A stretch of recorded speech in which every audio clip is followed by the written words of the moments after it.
கௌரி கிஷனுக்கு முதல்ல அந்த பொண்ணு வந்து சின்ன வயசுல அந்த வயசுல எனக்கெல்லாம் அப்படி பேசியிருக்கிறதுக்கு தெரியுமா அப்படின்னு கூட தெரியல. சின்ன வயசுல அந்த பொண்ணு ரொம்ப தைரியமா பல காலமா யாருமே தட்டி கேட்காத ஒரு விஷயத்த டப்புன்னு போட்டு உடைச்சிருச்சு. அவங்க பக்கத்துல படத்தோட ஹீரோவும் படத்தோட இயக்குனரும் அவளை விட ரொம்பவே வயசுல மூத்தவங்க, பரவாயில்லங்க ஓகேங்க அப்படின்னு சமரசம் பண்ண ட்ரை பண்ணிட்டு இருக்காங்க. அவங்களுக்கு வந்து தங்களுடைய படம் பாதிச்சிடக்கூடாது அப்படிங்கிற ஃபீலிங் இருக்கு. ஆனா இந்த பொண்ணு தன்னுடைய கரியர் பாதிக்கும், படம் பாதிக்கும் அப்படிங்கறதெல்லாம் தாண்டி அறம் பாதிக்க கூடாது அப்படின்னு உடனடியா அந்த இடத்துல அது கேக்குறீங்களா? அது பெண்ணியம் இல்ல. நான் தெரியாம தான் கேக்குறேன். இத்தனை வருஷமா அவரு அந்த இன்னொரு ஒரு விஷயம், கௌரி கிஷன் வந்து அவங்கள பாராட்டுற அதே சமயத்துல அந்த யூடியூபரோட பேரை வந்து யாருமே இன்னைக்கு வரைக்கும் பொது வழியில சொல்லவே இல்லை. எனக்கு அந்த யூடியூபர் பேரு தெரியணுங்க.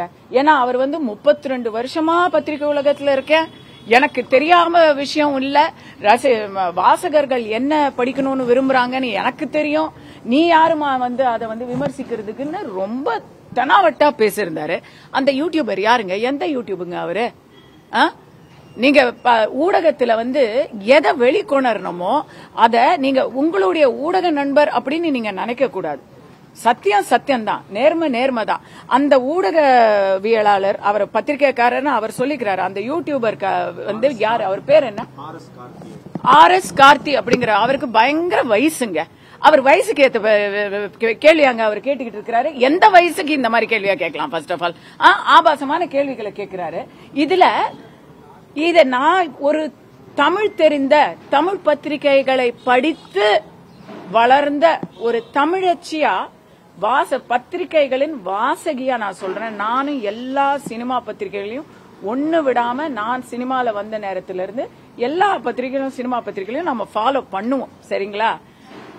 கண்டிப்பா ஒருத்தங்க வெயிட் என்ன, அதுக்கப்புறம் அவங்களோட அங்க அளவுகள் என்ன, இப்படி உருவம் சார்ந்த கேள்விகளை எந்த வாசகரும்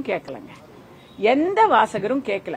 கேட்டா உடனே நீ ஒரு நடிகை தானே, உன்கிட்ட ட்ரம்ப பத்தியும் மோடிய பத்தியுமா கேட்க முடியும் அப்படின்னு அந்த மனிதர் கேட்கிறாரு. நான் கேட்கிறேன், சவால் விடுறேன். RS சாரதி அவர்கள் கிட்ட ட்ரம்ப பத்தியும் மோடிய பத்தியும் நான் விவாதிக்க தயார். அவர் என் கூட வந்து பேசுவாரா? ட்ரம்புடைய முழு பேர் தெரியுமா உங்களுக்கு? மோடி அவர்களுடைய பிறந்த தினம் தெரியுமா உங்களுக்கு? வரலாறு தெரியுமா? ஒண்ணுமே தெரியாம நடிகையோடைய பூ என்ன, நடிகையுடைய உடை என்ன அப்படின்னு கிசு எழுதி பொழப்பு நடத்தினவங்க எல்லாம் வந்து நடிகைகளை துச்சமா நினைக்கிறீங்களா? உங்களுடைய வீட்டுல நீங்க வந்து இந்த மாதிரிதான் வந்து கேள்விகள் கேட்டுக்கிட்டு இருப்பீங்களா? அதையும் ஒரு வாசகம் படிக்கிறதுக்கு தயாரா இருப்பான்ல.